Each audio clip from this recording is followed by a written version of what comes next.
Do you know what's the most fractured bone in our body? On today's Ortho Tuesday, that's what we're talking about.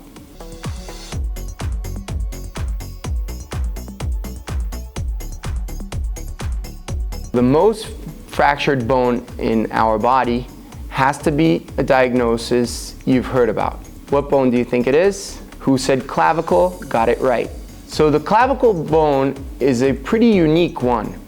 It's our only long bone that is positioned horizontally in our body. Clavicle comes from Latin, which means small key.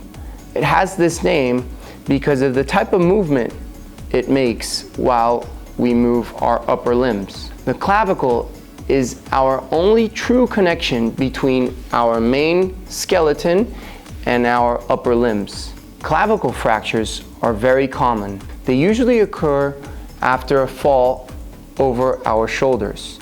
The mechanism of trauma is the same of that one of the acromioclavicular luxation, which we talked about last week.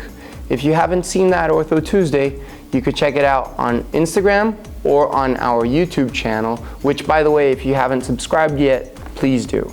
Clavicle fractures can be divided into three groups. Those that happen in the medial third, those that happen in the middle third, and those that happen in the lateral third. The middle third is the most common by far, accounting approximately 80% of the clavicle fractures. The lateral third are responsible for practically all the others, and very rarely the fractures happen in the medial third. Clavicle fractures can happen in newborns. It's actually a type of fracture that may happen during labor. They can happen in young kids. They can happen in teenagers, adults.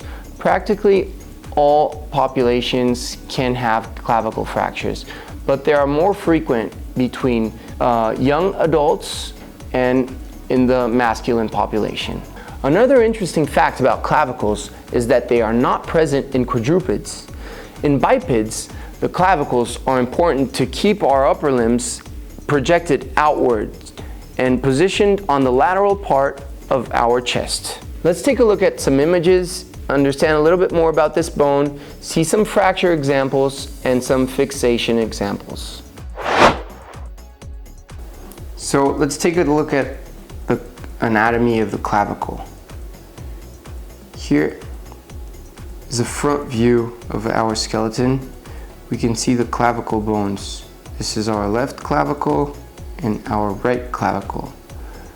I'm going to dissect some of these muscles so we can take a better look. Look how many muscles are actually inserted onto the clavicle. I'm going to remove this part of the pectoralis. This is part of the deltoid muscle. This is also deltoid muscle.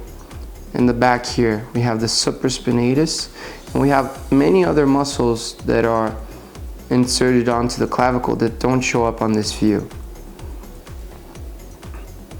This is the most lateral part of the clavicle that articulates with the acromion, and towards the sternum, which is this bone, we see the most medial part of the clavicle.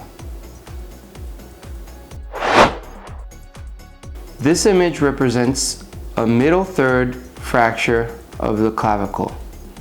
As we talked before, the clavicle can be separated into thirds, and about 80% of the fractures occur in this middle third of the clavicle. This is a front view X-ray of a left clavicle fracture. So we see one of the pieces over here and the other main piece over here. There are other two smaller pieces left in the way. So now you know which is the most fractured bone in our body. Clavicle fractures are very frequent, and if you have any issues regarding this subject, please feel free to book your appointment and I'll be glad to help you. I'm Dr. Curi. Thank you for your time. This was today's Ortho Tuesday. See you tomorrow on Wednesday quiz and next week for another Ortho Tuesday. Take care.